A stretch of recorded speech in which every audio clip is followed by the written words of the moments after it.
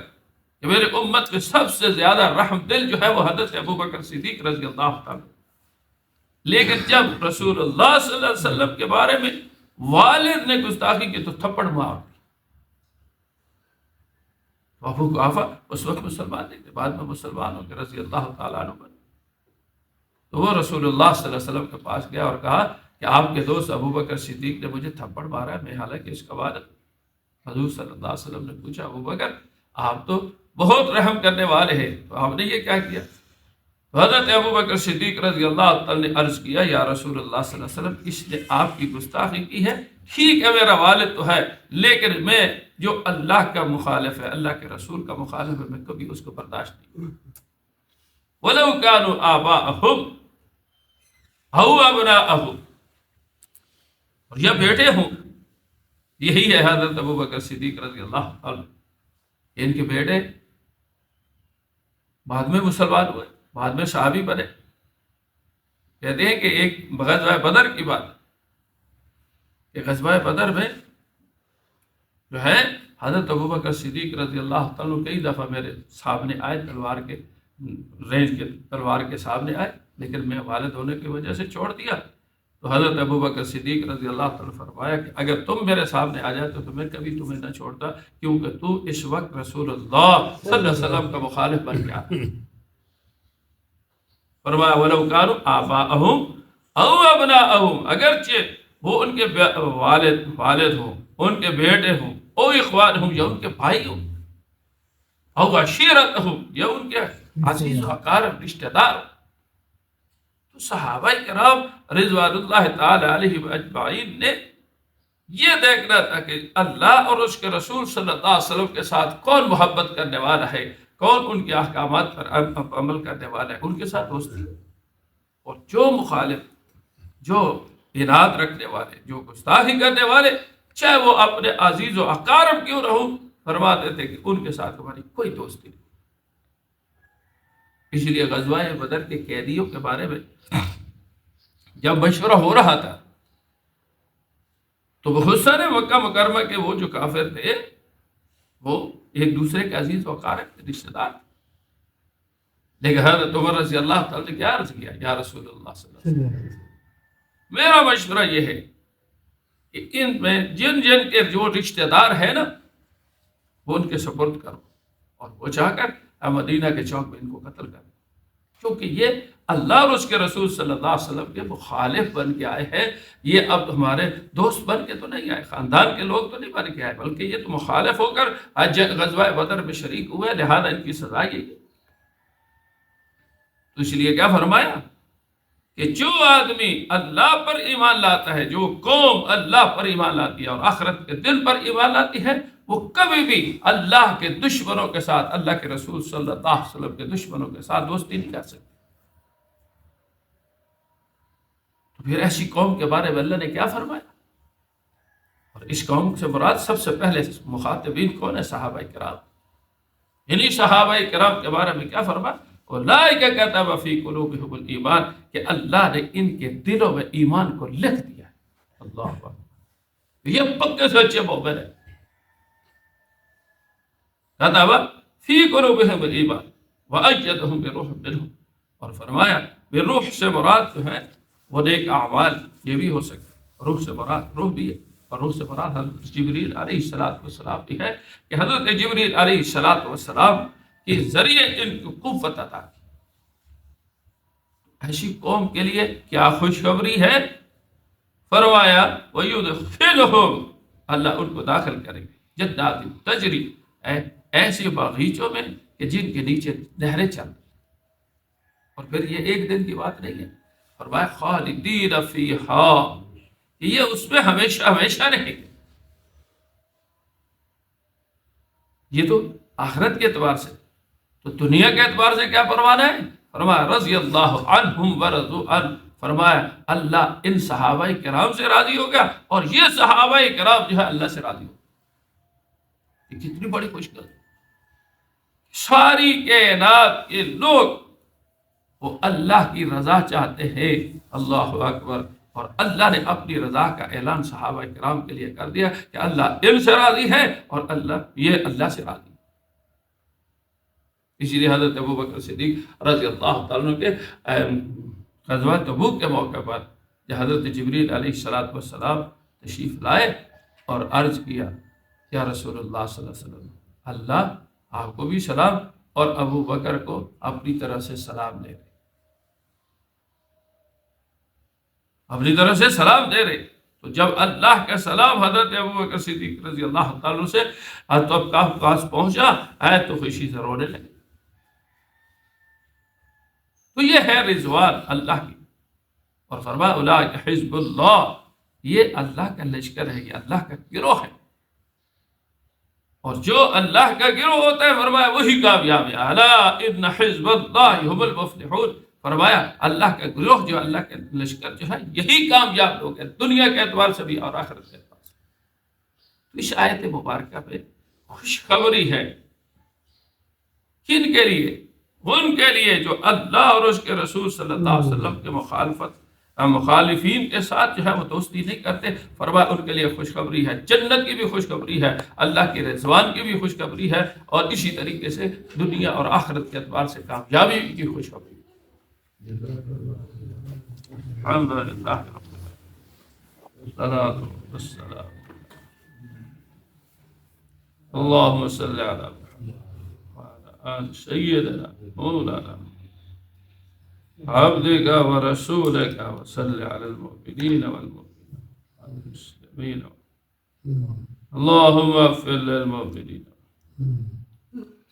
اللهم إنا نسألك الهدى والتقى والعفاف اللهم إنا نسألك العافية والمعافاة الدائمة في الدنيا والآخرة توفنا مسلما والحقنا مسلما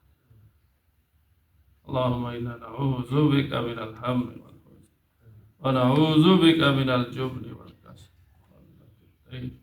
وقهر الرجال اللهم لا تسلط